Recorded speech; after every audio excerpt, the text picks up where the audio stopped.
Hello दोस्तों, इस video में हम लोग इंटरमीडिएट एग्जाम 2024 बोर्ड परीक्षा के लिए बायोलॉजी का मॉडल पेपर का टॉप 70 महत्वपूर्ण ऑब्जेक्टिव प्रश्न करने वाला है। ठीक है ना। तो चलिए इस वीडियो को शुरू करते हैं। आप सभी स्टूडेंट इस वीडियो को अंत तक देखिएगा। ठीक है, तो चलिए वीडियो को स्टार्ट करते हैं। देखिए डियर, पहला प्रश्न क्या है, 124 शुक्राणुओं के निर्माण में कितने अर्धसूत्री विभाजन की आवश्यकता पड़ती है। और यह प्रश्न 2018 के बोर्ड एग्जाम में पूछा गया था। तो सभी स्टूडेंट याद रखिएगा, इसमें कितने अर्धसूत्री विभाजन की आवश्यकता पड़ेगी। 31 अर्धसूत्री विभाजन की आवश्यकता पड़ती है। तो सभी स्टूडेंट याद रखिएगा, 31 हो जाएगा सही जवाब। दूसरा प्रश्न है आपका, मुकुलन द्वारा जनन किसमें होता है, बतलाइए। काफी ज्यादा इंपॉर्टेंट क्वेश्चन है, वीवीआई प्रश्न बनता है। मुकुलन के द्वारा किसमें जनन होता है। देखिए ईस्ट में जो होता है ना, आपका ईस्ट में मुकुलन के द्वारा होता है।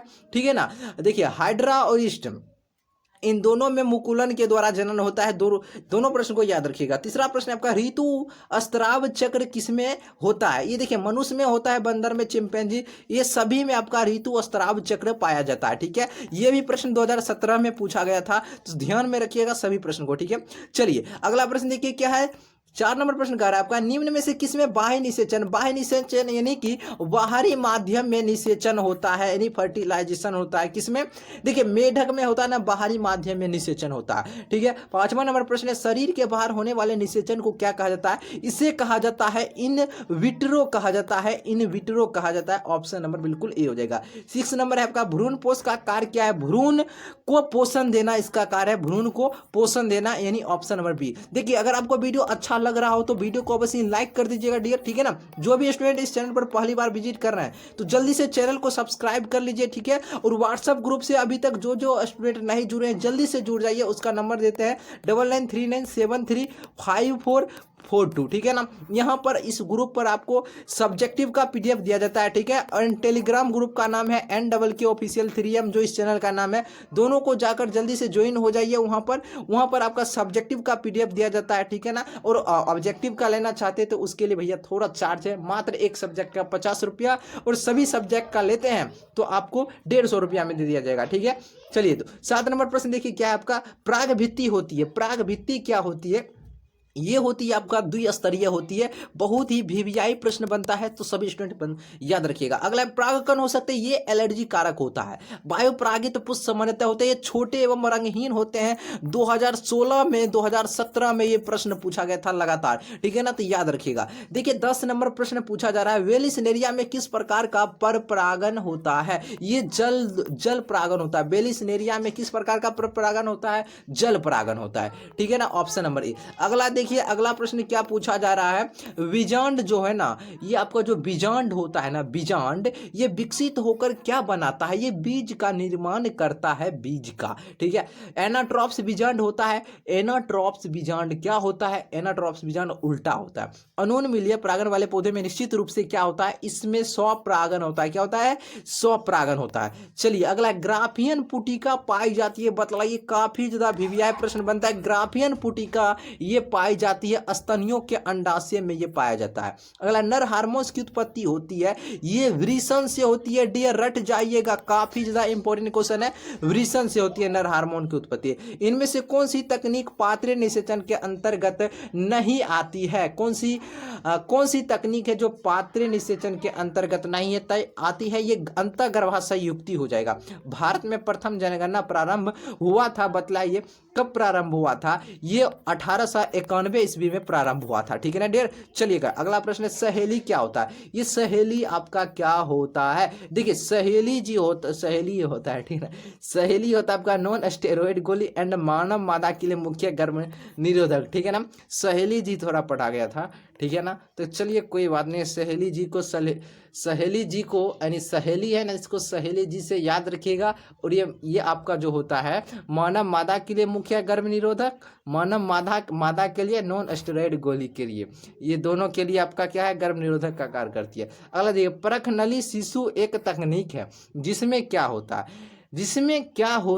इसमें होता है अंडाणु। इसमें अंडाणु लिया जाता है परखनली शिशु में, यानी अंडाणु लेते हैं फिर इसे निषेचित कराकर रोपित कर देते हैं, बस यही होता है और कुछ भी नहीं होता है। चलिए कौन सी तकनीक पुरुषों से संबंधित है। देखिए वासेक्टोमी ये पुरुषों से संबंधित है, यानी कि मेल से ये संबंधित होता है वासेक्टोमी।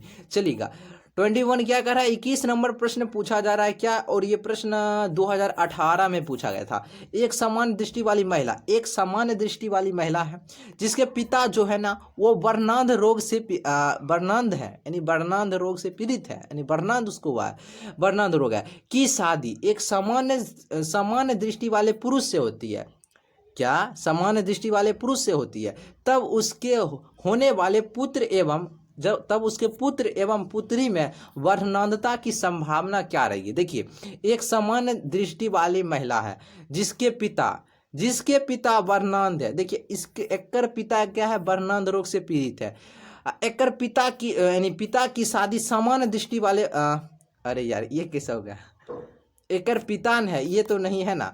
इसके कह रहा है की शादी, यानी इसकी शादी, इस महिला की शादी एक सामान्य दृष्टि वाले पुरुष से होती है, सामान्य दृष्टि वाले पुरुष से होती है, तब उसके होने वाले पुत्र एवं पुत्री में वर्णांधता की क्या संभावना रहेगी, बतलाइए। तो इसकी 25% वर्णांध पुत्र एवं लक्षण प्रारूपी सभी साधारण दृष्टि वाली पुत्री प्राप्त होगी। ऑप्शन नंबर बिल्कुल ए हो जाएगा। चलिए, ये आपका ऑप्शन, अगला ऑप्शन नंबर क्या हो जाएगा, ए हो जाएगा। अगला देखिए, मेंडल ने कार्य किया था उद्यान मर्डर पर, क्रॉसिंग ओवर किस अवस्था में होती है, काफी ज्यादा इंपॉर्टेंट क्वेश्चन है डियर। ये पैकिटीन अवस्था में होता है। ट्रिटिकम एस्टिबम क्या है, ट्रिटिकम एस्टिबम क्या होता है, ये होता है हेक्साप्लॉइड होता है, हेक्साप्लॉइड। अगला देखिए, एक क्रॉस में 1:2:1 का अनुपात क्या होता है, मोस्ट वीवीआई प्रश्न बनता है। एक संकरण में 1:2 का इसका अनुपात ये क्या दर्शाता है,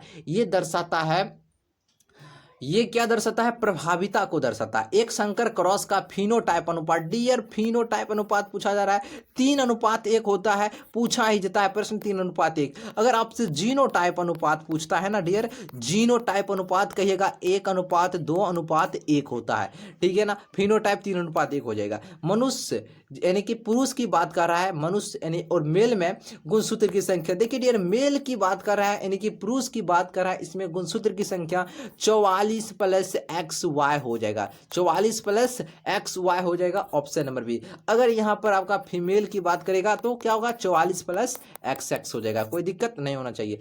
तो मेल का पूछा है, ऑप्शन नंबर बिल्कुल बी हो जाएगा। इनमें से कौन सा मेंडल का नियम व्यापक नहीं है, व्यापक किसका नहीं है, स्वतंत्र विभवन का नियम। अनुबद्ध पुनरावर्तक क्या है, अनुबद्ध पुनरावर्तक की विभिन्न संख्या का आकार कितना होता है।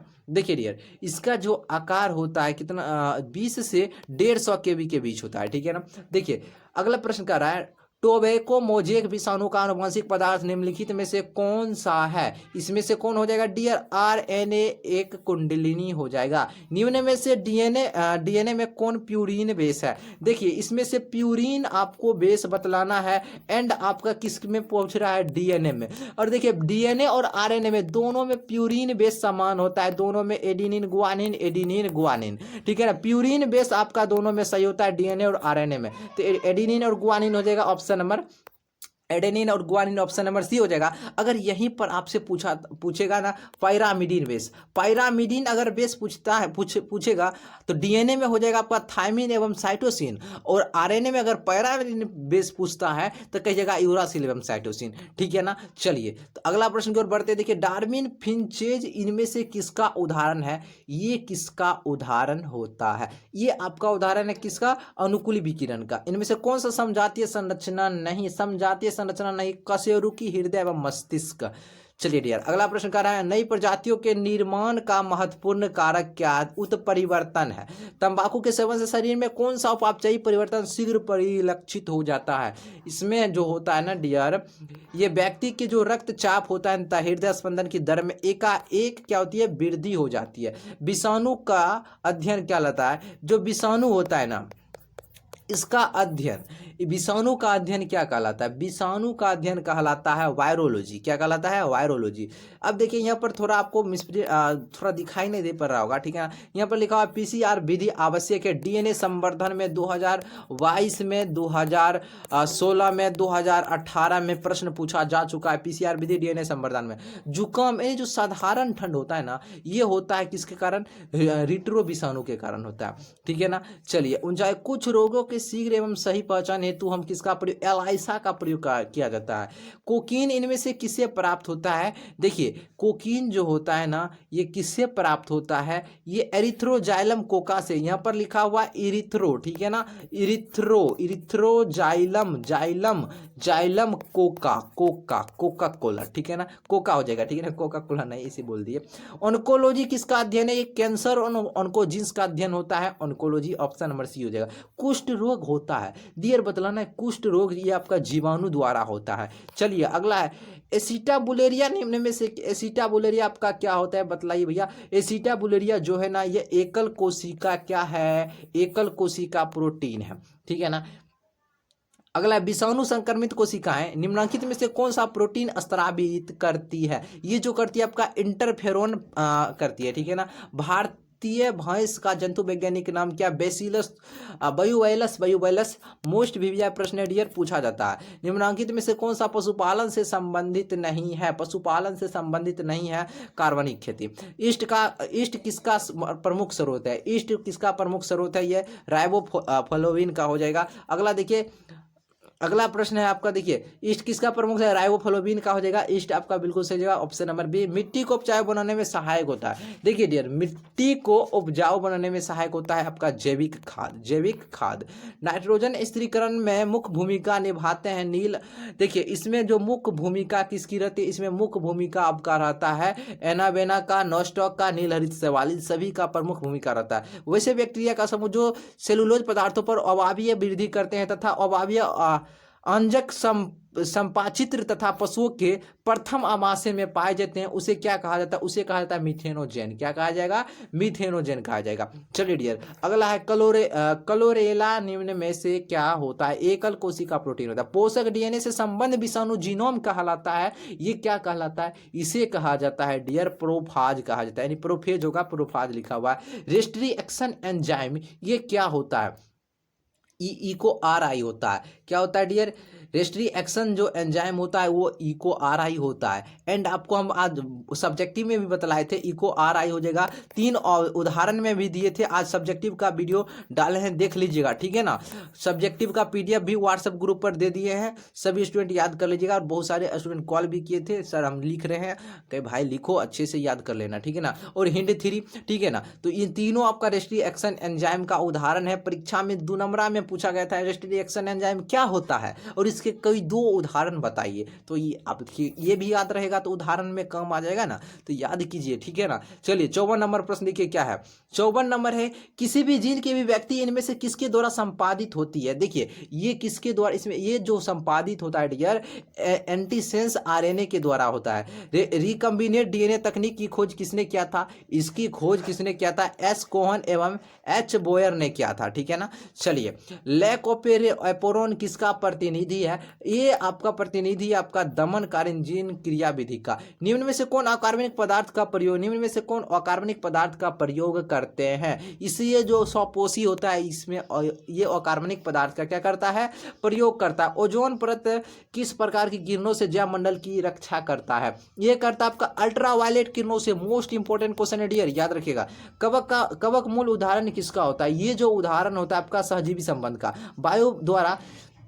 वायु द्वारा स्थानांतरित मृदा होती है, वायु के द्वारा स्थानांतरित मृदा होती है आपका इओलिन। बाघ उपभोक्ता है, ये जो बाघ है ना ये किस श्रेणी में आएगा बतलाइए, बाघ आपका द्वितीयक श्रेणी में आता है। वायुमंडलीय आर्द्रता को किसे मापा जाता है, वायुमंडल में जो आर्द्रता है इसको किस यंत्र से मापा जाता है, इसे मापा जाता है हाइग्रोमीटर, हाइग्रो, ठीक है ना।